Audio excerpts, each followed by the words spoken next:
Hi, HinglisH here. Today's movie titled Honest Candidate. Inspired by his grandmother Kim Ok-hee's huge donation to society and constant will to always help the little guy, Ju Sang-suk fought a massive insurance company due to a fine print in the contract that wouldn't cover Ok-hee's cancer treatment. Afterward, she founded the Ok-hee Foundation to help students and eventually made it to Congress with her grandmother's encouragement before she died. Nowadays, Sang-suk is running for the 4th time. She has a team full of experts that take care of every single detail, keeping an eye on what sector of the townspeople they need to win over next. Her main assistant and planner behind all is Park Hee-cheol, who remembers even the smallest details, like stepping on her feet to make the shoes look more worn. Everything about Sang-suk's image has been carefully chosen, and she changes her outfit and commentary accordingly to please every person she visits throughout the day, from the civilians on the streets to religious leaders. When reporters ask her tricky questions, she chooses to stay silent. Today she'll appear on TV to debate against her campaign opponents Nam Yoon-suk and Shin Ji-sun. When Yoon-suk makes her awkward questions about shady financial dealings with the Ok-hee Foundation and her son's dual citizenship issue, Sang-suk quickly turns it around by mentioning rumors about him making money on stocks and clarifying she just lives in a small apartment, built on the trust and values left by her grandmother.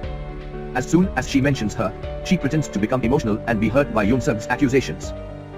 After the interview is over and they are gone, the show's reporter Kim Jun-yeon asks the director Cha Yoon-kyun how come nobody digs deeper into Sang-suk's financial dealings, and Yoon-kyun tells him to drop the subject because there's nothing he can do after 6 years. Meanwhile, Sang-suk goes to a restaurant to have dinner with Yoon-suk and important politician Kim Sang-pyo. Yoon-suk is whining because Sang-suk embarrassed him on camera and he couldn't do anything because they have an agreement, so to calm the waters a bit, Sang-suk gives them information on what company stocks they should invest in next. Unaware to them, someone is recording this whole conversation through a hole on the painting in the room. Outside the restaurant, all the assistants are having takeout. That's when Hee-cheol sees the waiter sell a mysterious package to reporter Hwang, who runs away as soon as Hee-cheol asks what is going on. Hwang escapes in his car before Hee-cheol can take a picture of his plate, but at least he gets to see and memorize the number, and the waiter refuses to answer any questions. When the bosses hear about this, Sang-pyo promises to take care of it. The next day while Sang-suk continues his campaign on the streets, Hwang finds his car hit by an employee of Sang-pyo's, who offers him a new expensive car in exchange of his old one and the footage he took at the restaurant. This is enough to buy his silence, so Sang-suk is safe for now. In the evening, she returns to her humble apartment and talks to all the neighbors about their problems, but only because Hee-cheol whispers reminders into her ear. She is welcomed home by her husband Bong Man-sik, who is wearing his badminton uniform and loudly comments on wanting to play. As soon as they enter the apartment though, all the masks are off. Man-sik is sick of pretending to be a player just because his wife needs the badminton club votes. Their chat is interrupted by a call from Man-sik's mother, which Sang-suk takes with her best manners before the couple leaves the apartment. They do this in a very unsure way. They dress all in black and hide their faces, then climb to the roof to leave through a back door where Hee-cheol is waiting for them with the car. It turns out this humble apartment is also part of the campaign charade, and their real home is a very fancy house that includes a foreign maid that doesn't speak Korean. During dinner, Man-sik has a special list of requests for his wife, because he enjoys living off her money and power, not having to work for anything at all. Later in the middle of the night, Sang-suk gets an emergency call that makes her travel to the countryside while a storm is on the way. The person that has called her is Ok-hee, who is actually alive and hiding, so Sang-suk can keep on using her name as part of her sympathetic story. Ok-hee is sick of hiding, but Sang-suk reminds her that coming out clean would get them all arrested, so they must stick to the lie. She also thinks her granddaughter has lost the kindness she had when she was younger, but Sang-suk promises she hasn't before noticing a photograph of her grandmother with 2 friends. Sang-suk freaks out, thinking Ok-hee has been in contact with old friends, and Ok-hee gets angry because all her granddaughter cares about is to keep up her cover instead of Ok-hee's happiness. It's already raining by the time Sang-suk leaves, and while waiting for Hee-cheol to come with the car, she sees a prayers pile and decides to ask the gods to help her win the election. Back in the house, Ok-hee prays as well, asking the gods for Sang-suk to stop lying. At that moment, lightning hits the prayers pile. The next morning, when Sang-suk comes down for breakfast, Man-sik tells her his mother called and she insults her without meaning to over and over, not understanding what's wrong with her mouth. A few hours later, the couple goes to a live stream interview with the host Hee-cheol has already spoken to, so he wouldn't touch certain topics like the presidential election and R-rated jokes. However, as soon as the questions begin, Sang-suk continues not to control what she says and brings up those subjects herself, even admitting she and her husband haven't been intimate for years and that she doesn't read the comments her followers send her, the same followers that are now wondering if she's drunk. Man-sik keeps on laughing, trying to make it look like she's joking, but the interview is a complete disaster. Sang-suk realizes she can't lie no matter the topic. After her husband leaves because she calls him an unemployed leech, she and Hee-cheol go to a bookstore to do the presentation of her autobiography. But things keep getting worse there. She admits she didn't even read the book because a ghostwriter wrote it, that they paid off the reviews, and that a new bookstore in town is bad news for politicians because it helps people to be less dumb. Ichiol follows Mansik's idea and keeps on laughing to make it look like jokes, but Sang-suk gets too nervous and ends the presentation by freaking out and taking off her win.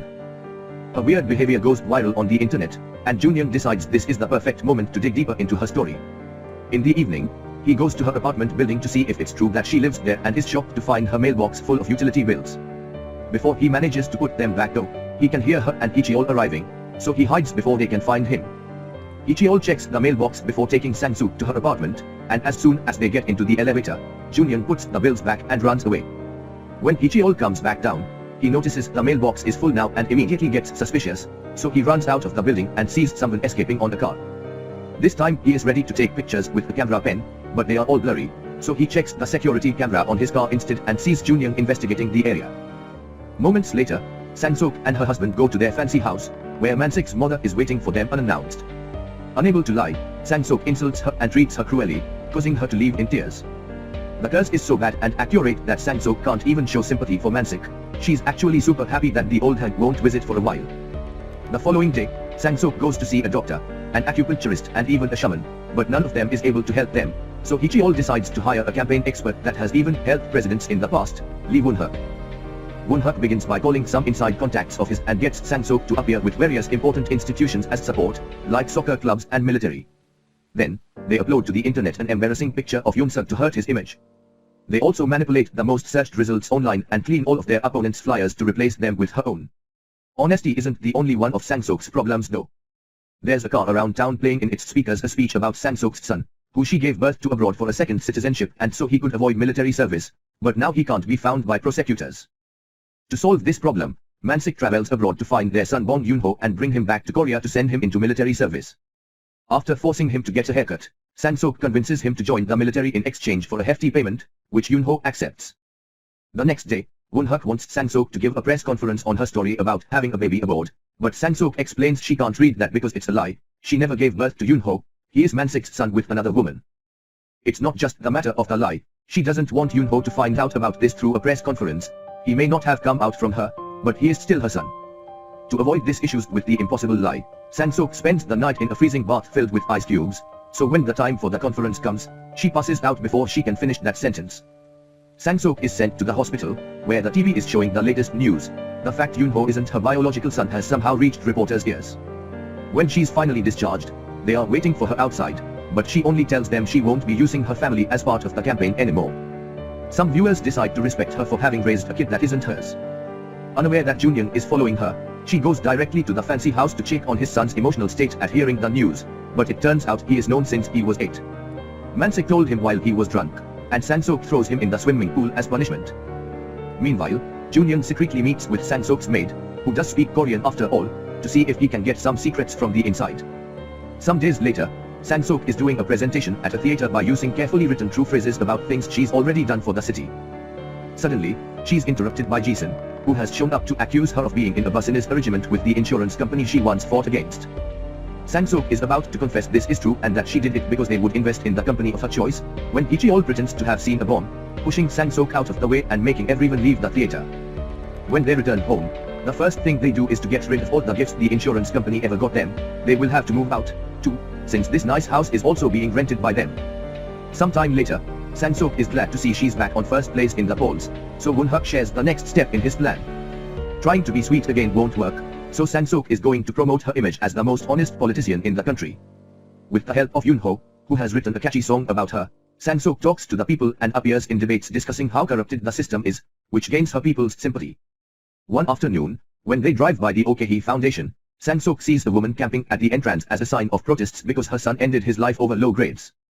Sang-suk wants to look into it, but Sang-pyo has given strict orders to ignore it.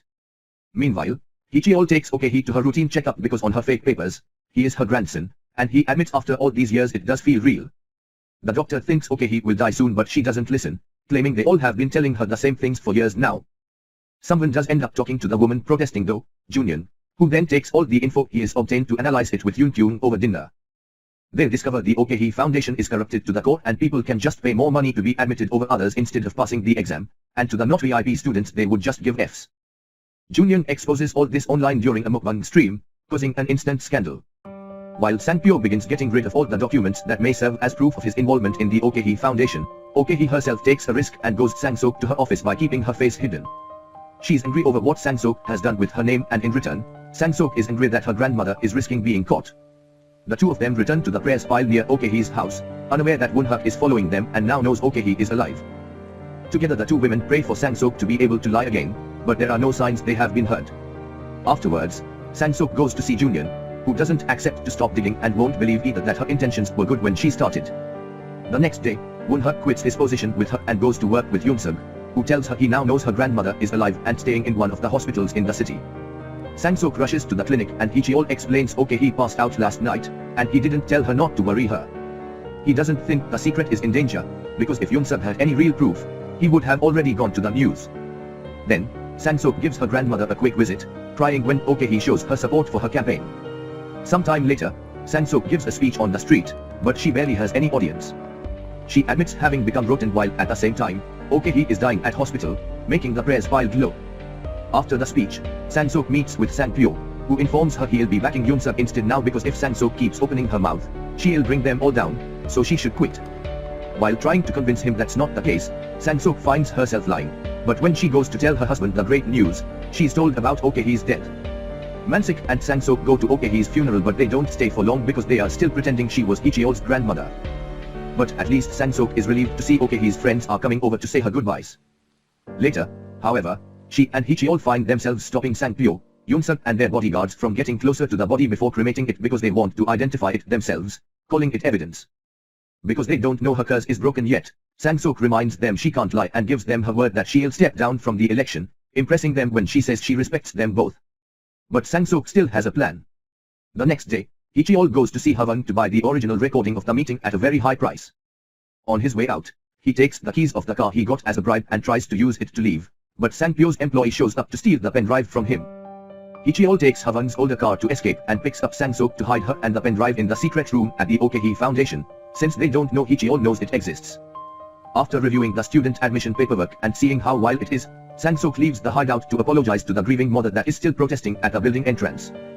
At that moment she's found by Sang-pyo and Yoon-sug, who are after the pen drive. Sang-sok leaves in the car Hee-cheol left her and the men begin chasing her through the city, which is easy because Sang-sok hasn't driven in years. Eventually they corner her in a street that has been closed because of an accident, but luckily, Hee-cheol and Mansik arrive to help. While they fight the bodyguards, Sang-sok struggles against her former politician friends until she finally manages to get out and run back to the main street to get a taxi. After checking the pen drive is safe where she hid it in her hair, she takes a moment to remember everything she's learned so far and comes to terms with what she has to do. She tells the taxi driver to take her to the TV station, where she hands the pen drive to Junyoon so he can have the big scoop. The next day, she offers a press conference only 2 people are attending, but when she's about to come clean and confess everything, the hall is suddenly flooded with reporters that want to know what kind of game she's been playing.